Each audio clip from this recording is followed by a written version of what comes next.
I'm blessed enough to say that my parents never pressured me into being something. I was the one that was, young, like, I'm gonna be a doctor. I'm gonna be a doctor. They're like, okay. And then I, stuck with it until, later on in life where I was like, I'm gonna be a songwriter. They're like, songwriter?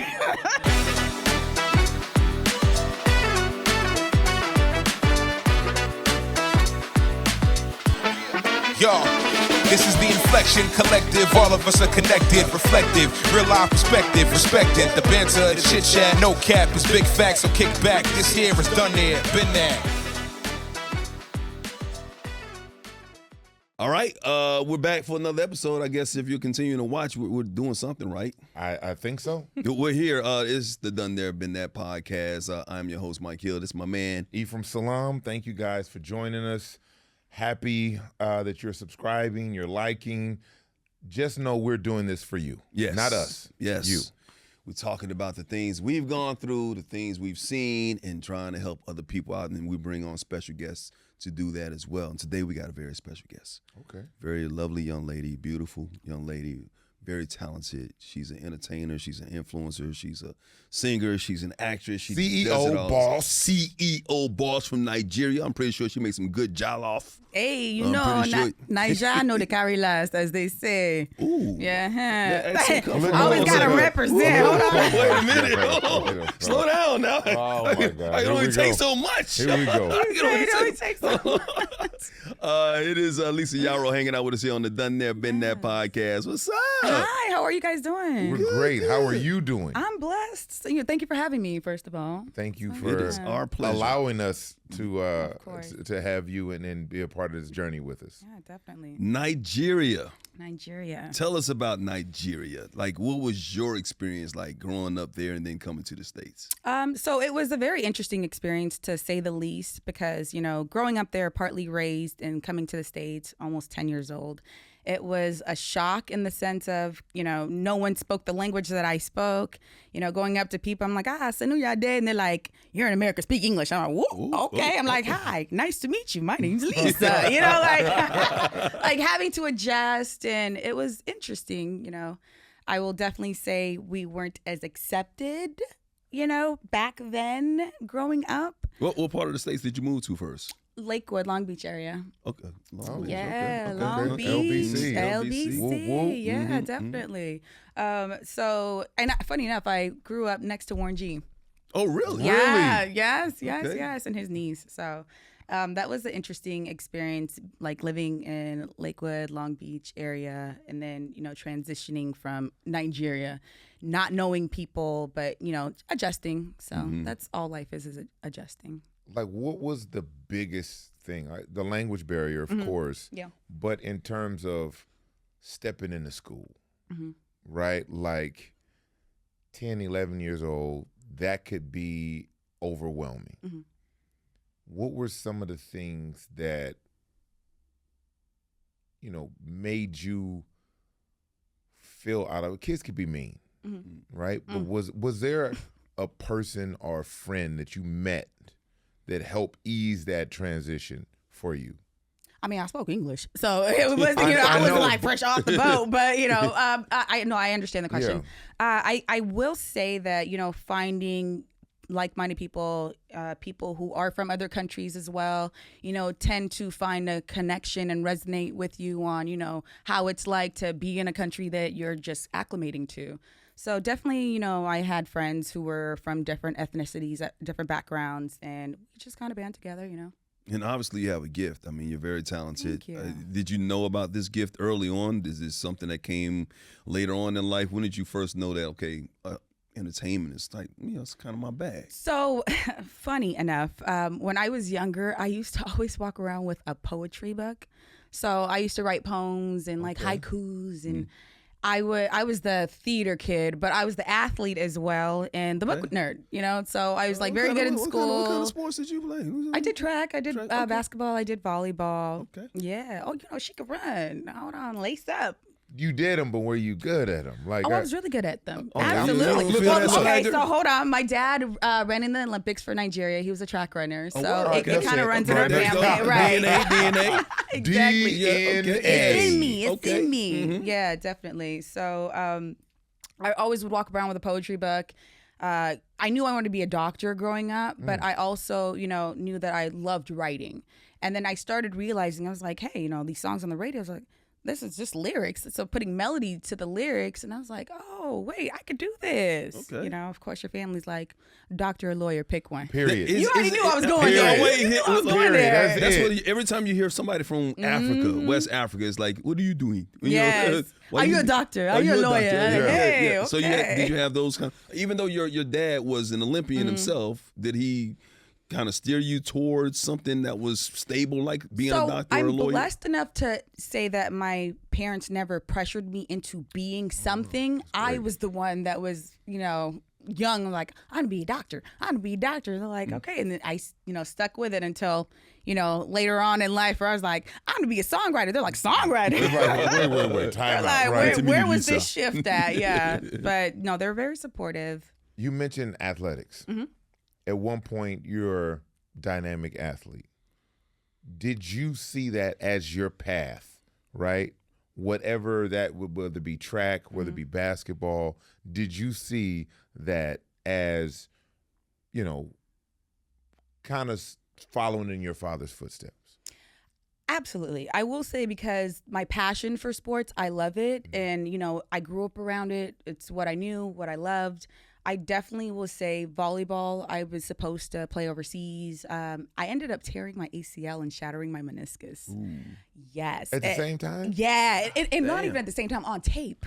On tape? Yes, right before nationals and during our regionals competition. Wow. Oh, and yeah, it was interesting. I will say the Can you least. even look at that tape now? Well, my brothers took it from me because I used to watch it all the time, really? and they were like, "That's not healthy." Right, that's what I'm saying. How That would it? is- Yeah, that's how would it? good. Yeah, Yeah. so Good no, on them. I would watch it and like, what went wrong? And I'm just like, oh wow. It's like, God, why? At first I was like, why me? And God's like, you may not understand now, but things happen for a reason. So It's one of the reasons we want to have you on here, because the topic of this show is faith, and faith helps with your faith. yes, Right. it does. Keeping your faith despite everything. Sometimes one of my biggest sayings is, your burdens will turn into blessings as long as you learn the lessons. When I tell you, I just had this conversation the other day. It's Yeah. very true. So when you go through that, you got your mindset saying, hey, maybe pursuing athletics, but because of this terrible incident where you had this, obviously this injury, it kind of shifted your mindset towards something else, which led to where you are right now, your faith. Exactly. I definitely agree with that. And I always say, oftentimes you perceive things as failure instead of looking at it that way. Like, find the good, find the lesson, find the blessing within that. Then it's never a failure. So, talking about faith and faith, fate and faith, the younger generation, what would be your message to them in terms of, we all have this grand design about what we want to do, where we want to go, and the path that we think can lead us there. As you just said, with the horrific injury, you had thoughts on where you were going to go with athletics. It didn't work. You had the faith to continue to push, and now you're at a place where you may not have even arrived if you would have stuck with athletics. So many times in the younger generation now, once a road ends or an opportunity changes or shifts, there's this notion to give up, to chase another dream and not the dream that you want. What would be your message to them in terms of how to regulate what you think your fate is and how faith plays a part in that? So I think first and foremost, I would say define what your purpose is and be honest with yourself on what that is. And figure out the steps that you're going to need to accomplish that. And that's not saying, looking 10 years from now, it's saying, what do I need to do right now to be better? What do I need to do tomorrow, when tomorrow comes, to be better? And, those building blocks, they formulate into your purpose. They're leading down that path of your purpose. And oftentimes people, when one door closes, God opens a window. Yeah. So, something that you may look as a failure, God's like, that's a detour, and I'm just shifting and realigning you so you have better views on what your purpose is. And I've gone through it many times. I'm sure you guys can All relate the to it. time. Being Yeah, an of course. entrepreneur, Yep. you know, working for yourself, you have to be your biggest fan. You have to motivate yourself to get up and pursue that passion. Days you don't feel like it, days you do feel like it. You still have to wake up, put a smile on your face, and chip away and say, okay, today, what do I need to do? Now, I don't want to go to the gym. I want to eat this donut. But if I eat this donut, it's not going to help me 2 days from now, a year from now, you know? So let me put money in the bank that's going to actually result in the purposeful future that I want.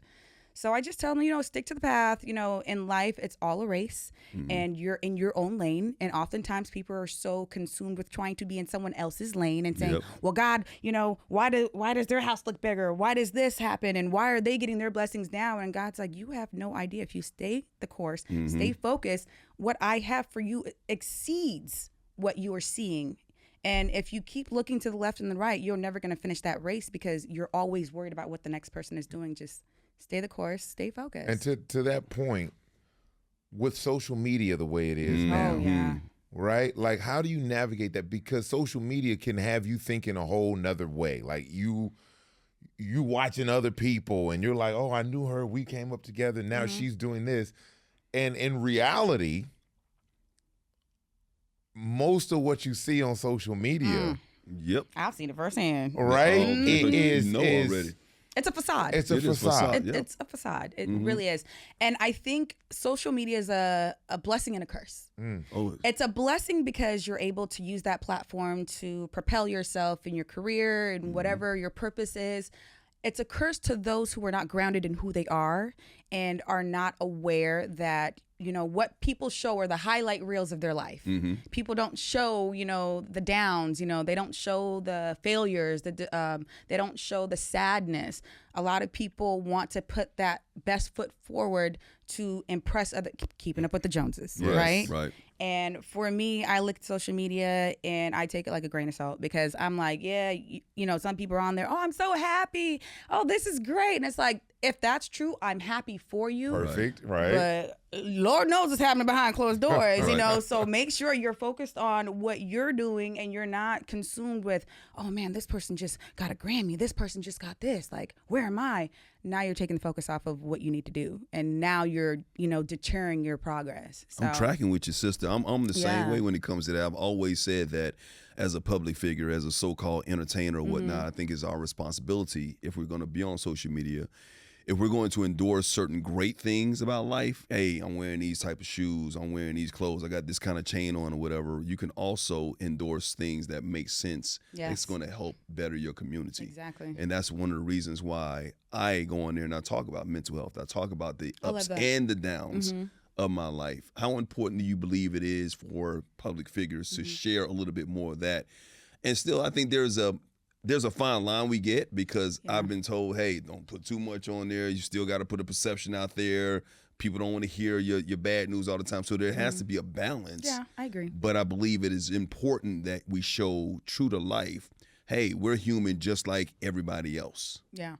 God's working with me on that because I'm such a private person, right? And I find avenues and outlets to, you know, show a bit of myself, like through my acting. Oftentimes people will come up to me and like, you know, be like, oh, I didn't think you'd be like goofy or funny or like down to earth. I'm like, what you talking about? You know? But so it's like finding outlets through like doing comedy on social media just to kind of show that side of me. God has been working with me to be more open as far as, you know, being vulnerable and talking about, you know, the ups and downs of being an entrepreneur.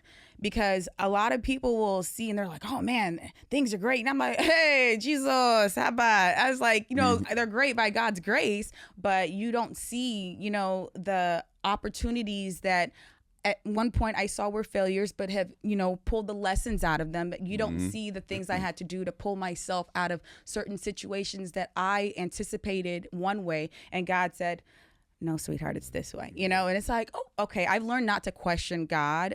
So I'm definitely in a season of being more expressive and letting people in and seeing the journey, because you never know who will see that and who will get inspired by that. Because, you know, you have to inspire yourself. You have to motivate yourself. But it helps knowing that at least I can inspire someone else.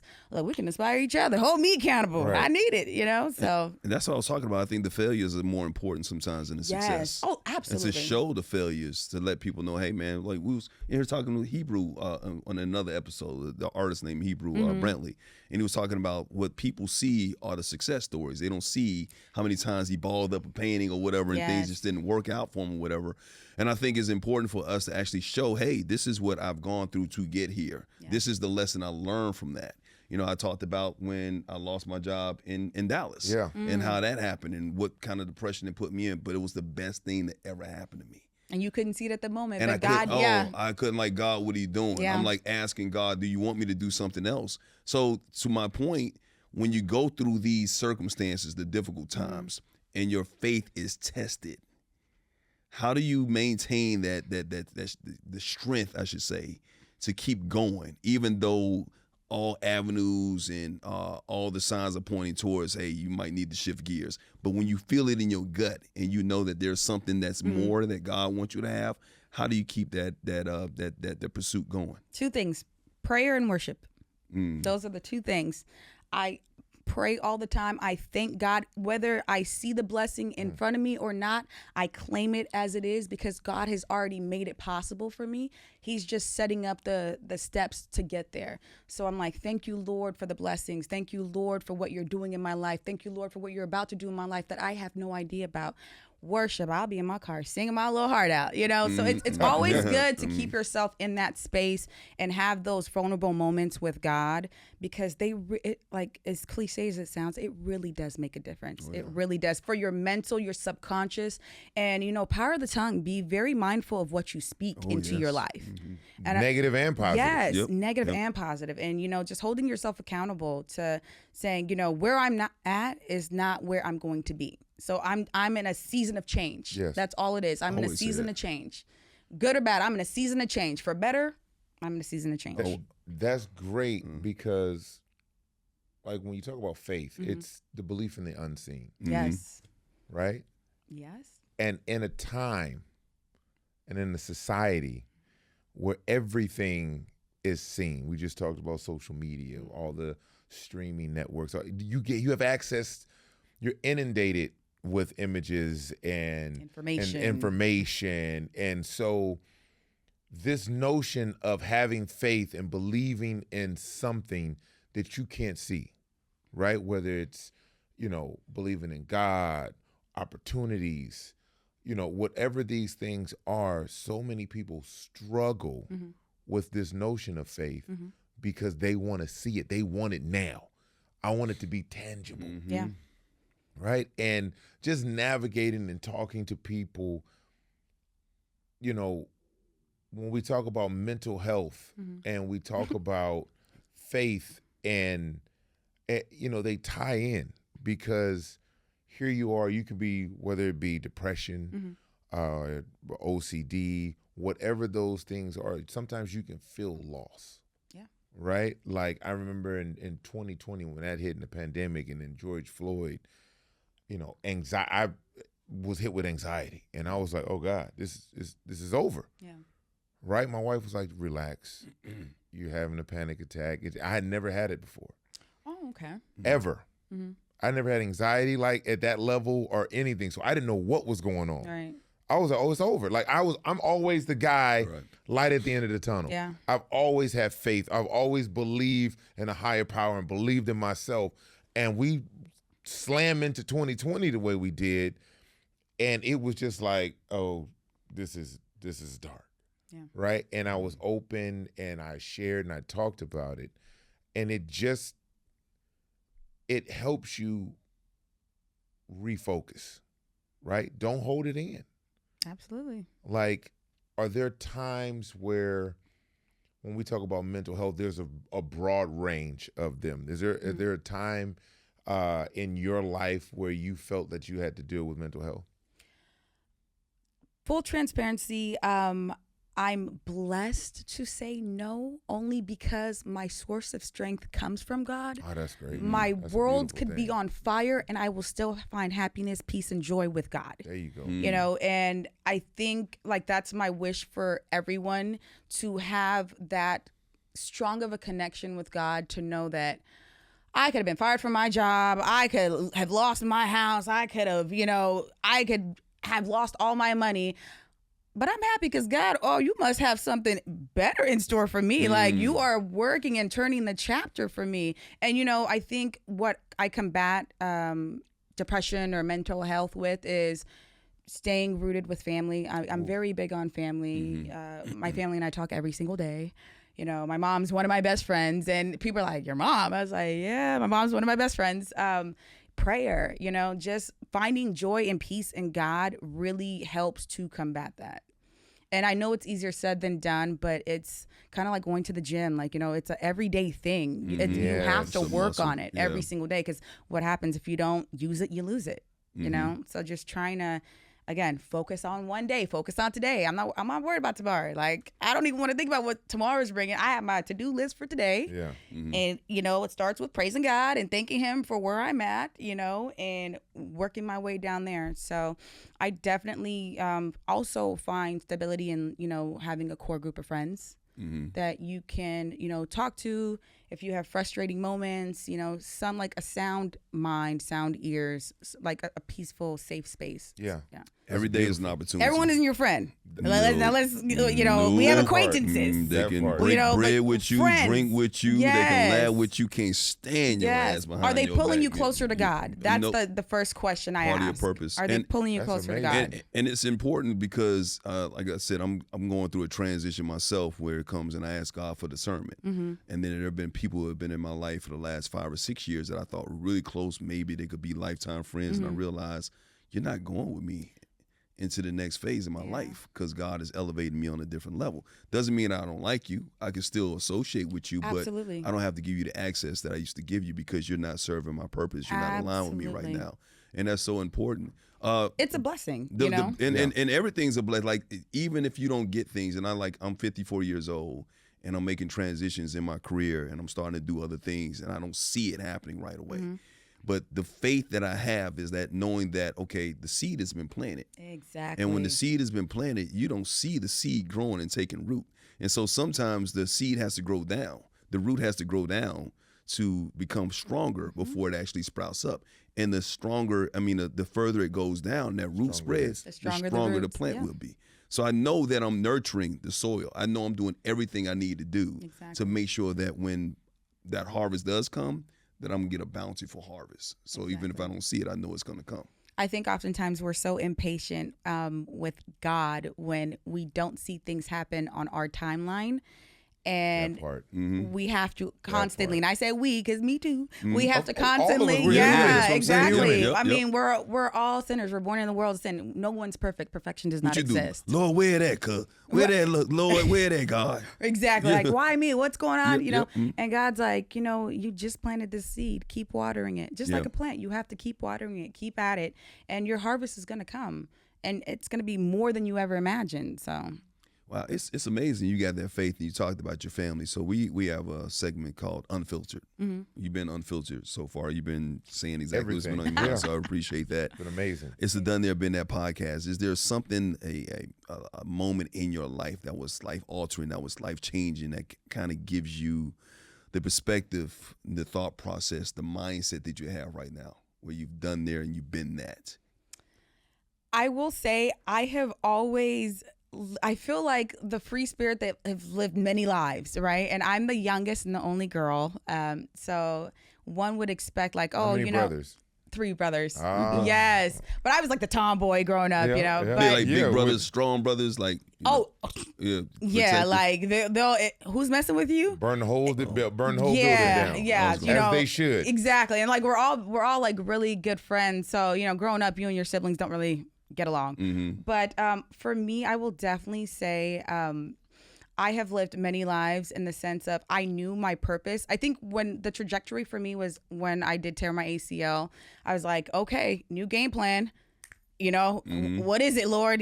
Just, okay, I'm going to start going down this path. This is where you want me to go. Pray about it. Oftentimes family wasn't really like, you sure? Like, you don't want to be a doctor? And I was like, this is the road I'm going. This is my purpose. This is my passion. Again, I was honest with myself of what I wanted. And I was like, okay, what are the steps I need to accomplish that? now that was not an easy road because, especially in the entertainment industry, you have to do what you love to the point where you're willing to do it for free. If you're not willing to do it for free, she said something. That's not your love. That's a bar. Not saying you should do it for free, but if Yep. you're not willing to do it for free, if you don't have that kind of passion to do it for free, you may want to, go back and regroup and see what your purpose really is. So for me, I would have 9 to 5s, random odd jobs. I'd go and, do background work, talent, court shows. I was the enthusiastic clapper, whatever I did, I did it well. That was me. Worked at the bank, and every job I did, I always excelled at it because I was like, I'm going to always put my best foot forward. But they're like, oh, we want to promote you, move you. I was like, oh, no, I'm good. And they're like, why? Like, everyone wants this position. I was like, oh, because that's not my purpose. That's not my path. I'm just here to do what I need to do to continue to pursue that. Because if I go down this road, now it's taking me off track. But it's like, I love it. I appreciate manager it. At Wells Fargo over there, when I tell you, instead of not being on stage and entertaining. Exactly. And then so funny with like my old colleagues would be like, man, you always said I'm not going to be here long. I'm just passing through. And look at you now. Like, you're on stage. You're doing shows. You're doing this. And I'm like, yeah, because I knew my purpose. That's what happens when they chase the money, too, instead of the purpose. Oh, yeah. Chase God, the money will chase you, I promise. The funny thing about that, the way I got into broadcasting, when I was in the Air Force, I had a top secret clearance. Okay. So I worked at the NSA. I had a top secret clearance. When I was getting out of the Air Force, I had a wife at the time. And I could have gotten out, and because of my top secret clearance, I could have been making close to 6 figures. I was 24 years old. 24 years old, working for Boeing, IBM. And I said, no, I didn't want to do that. I didn't want to do that because I wanted to get into broadcasting. Nice. I had sent out 75 tapes. I got 72 rejections. I got 3 callbacks, 2 of them basically telling me how bad my tape was. One of them was Hagerstown, Maryland. And I was living in Maryland at the time. The day I got out of the military is the day I got that job in Hagerstown, Maryland. So I turned down almost $100,000 a year to follow my passion in broadcasting, not knowing that was going to come. But I knew it, but I didn't know. I didn't see it happen. I didn't see it happen. I knew it. I felt it, and God said, stick with it. Don't take this job over here because I could follow that money, make that money, and not follow my dream. Exactly. How did your wife feel about that? She was supportive. That's great. And that's one thing about it. That's when I will always give her credit. Like, we are, tight. We didn't always go through it, obviously, through the divorce, but that's my girl now. And I'm so proud of her because she went on to become a doctor. You know what I mean? So even after our divorce, so she followed her passion and her dream as well. But I went from possibly making 6 figures to my first job paying me like $6 an hour. Ooh, Lord. So imagine. Now that's being tested. That's faith. Yeah, so yes, faith. Now that is faith. That's faith. Really is. But it was like, and I felt like it was my fate because I knew this is what I was supposed to do. I knew I was supposed to be a broadcast. Here I am 30 years later, and I started making that money that I could have gotten as working at IBM within 3 years, right? Yeah. And then ever since then, I'm not, not bragging about that, but I've lived a pretty nice life. Yeah. Sounds like a bragging. But I'm also doing what I love doing. Sounds like a humble brag right there, Mike. I'm doing which what is I love. okay. It's a brag on. You should. It's okay. I'm doing Celebrate your accomplishments. God is good. Yes. All praise and glory to God. All the time. Yes. Yes, he is. Well, look, we've gone to church in here. Yeah. Haven't we? Okay. Can I go to church with you? Of course. Okay. Look, everyone's always welcome. And I think for me, I'm always big on, giving God the glory and the praise, no matter where I'm at, wherever. I'm never going to turn my back on him and be ashamed to speak about the goodness because I'm where I am because of him. So and whoever she dates got to be that oh, man. Absolutely. You got to seek God to find me. Are you dating? You got to seek God to find me. Hey, that's going to be wrap up this episode. Are we going back to that dating show? Is that what we doing? All I'm saying is, if y'all gonna worship together, y'all might as well get a meal together. Right? If you're gonna praise God together, you can get a meal together. That's all I'm saying. I do break believe bread. I said it's right. That would be a blessing. I'm just saying. Break bread. My gut. I'm keeping a faith that something like that might happen. But we can talk after the podcast. You are hilarious. I'm not gonna pitch you right here on this podcast. Look at You stand up. My God.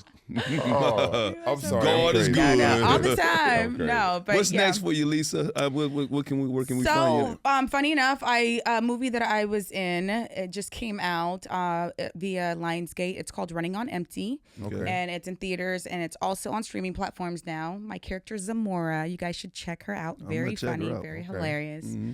And then I was just in Malta for the past month in July filming another film for Lionsgate. And that one is this one is going to be very interesting because this is my first like shark movie, horror film-ish. Ooh, yeah. okay. So my character is funny, but I had to, bring a different dynamic. There are some scenes that had to be dramatic in, so she does. I don't want to give it away. You Okay, swim? please anyways, don't. You swim? Yes. No. Listen, that's a whole nother story. She So swims they were like- like, Did you get your hair wet? they were like, we, your character is, she's required to swim, and they're like, you can swim. I'm like, yeah, I can swim. Yeah, of course. What? Who can't swim? Who can't swim? I can swim. And I was like, can I swim? I was like, hold on. I really had to ask myself. I'm like, now I can go from one point to another. I never really tested like, can you swim? You swim. I figured it out. Oh, okay. I That's faith figured it right out there. when Yeah. That's faith. listen, that was a testament to my faith because I was like, with God, all things are possible. That's what my ring says, my baptism ring. So I was like, yeah, I can do it. I was like, okay, I just got to figure out what I need to do and how I need to do it. And God the first be day my on breaststroke. set, they were like, okay, we're gonna do a swim test. And mind you, I'm the only black actress on set. So And I was like, everybody looking at you like, yeah, Is she gonna get her like- hair wet? Yeah, and I was like, wait, hold on. They were like, we're gonna swim from here to here, and I was like, okay. And then we're gonna do this. I was like, okay. And we're gonna do this. I was like, okay. That's like, God, come on, tap in. Yeah. I did it. I passed, and I was like, okay. So God there's had her nothing I walking can't on do. water. right. He had her Right, walking- for real. walking What's on the name of water. that movie? So that one, I can't say the name Okay, my yet. bad. We My bad. just wrapped production Okay, on my it. fault, my fault. But it's gonna be hilarious. My character, finding a balance between like, being the only black friend in the group. You don't want to be, you don't want to portray yourself in a certain way. So I was Right. like, I got to make her funny, but I have to make her down to earth and relatable, and bring a different dynamic. So which I'm glad to say I did achieve. It's a shark movie. And I was in a cage. She was the only. And they had to. snap, really? I was in a cage. They dropped me down in the water, in the ocean. I said, "Oh, my With them ancestors are looking shakes? like, Oh, Like, God. girl, you what's in me get this out now?" water. I'm telling you, I just but pray it she was didn't a die good first experience. in the movie. Oh, you know what? Bless I them. didn't die first Okay. in the movie. I will okay. say that much. So Lord Jesus. Third. We have I held my overcome. own. We Yeah, right. I held my own. making progress. Progress, We yes. making the black. Give the shark the dark meat first. right. So yeah, so that film, and then along in terms of music, I have a single I just released called Mahogany. I have another upcoming record. too. Oh. Yeah. Oh, thank good you. too. You checked it out. Come on now. It's in your playlist. Come on now. Okay. All right. Thank you. I Where appreciate can we hear that. you? You can hear me on all streaming platforms, Spotify, Apple, Audio Mac, stream. Don't download. I Don't beg. download, stream. Right, the artists know. Don't download, stream. Stream it. Yeah. Over and over again. Yeah, and I have another amazing project coming up. Another song featuring one of my good girlfriends, Bambi from Love and Hip Hop. She's featuring on my Afro Beats record. Killed her verse. I'm super excited about it to just awesome. share it. So Isn't that what's his name? Spank. What's his name? Scrappy. Scrappy's. yeah, Okay. she's Yeah. amazing. Yeah. Love her. So The shout out Bam. to her. Yes, very talented. Very Yeah, very she's a talented. good So I'm rapper, excited man. about that project as well. I And did a got little reality show. back in the upcoming day, too. series show I'm in called BFFs on Amazon Prime. Season 1's already out. Check it out. It's funny. And then we're filming season 2 end of the Oh, I year. know BFF. That was Bentley Evans Studio. Studios. Yes, yeah, yes, yeah. he's amazing. My That's awesome. a good friend of mine writes on that show. I think it's her Oh, show. really? Yeah. Okay, nice. Polly, Keon's wife, Keon Polly. Yeah, that's who did the show, BFFs. Mhm. Yeah. Yeah. Amazing. Both of them. Love them. Yeah, Yeah. love the show. So good things happening. I'm blessed to say. That's Keep it up. amazing. Keep it up. Keep it up. Thank you so much you. for hanging out with us. Thank you guys for having me. This Appreciate is it. fun. Great conversation. Definitely. Been amazing. Yeah. I appreciate great I conversation. don't want it to end, but we have to let it go because our producers over Until there next time. wrapping up. We'll keep the conversation going. Yes. We'll definitely do that. What? Why are you looking like that? What? Thank you, guys. This has been another episode of Been There, Done That. I was wrapping up the show. Or done There, been that. Done there. Yeah. Well, He blinking in Morse Done code there, over been- here. Done there, Been there, done that. No, I have not been there and done Look, that. I'm like, subscribe, Yes. tune in Tune to more episodes. Like I said, we're doing this for you. Lisa, thank you so much for coming course. to hang with us. Thank you for having We me. appreciate you. Thank you. Until next time.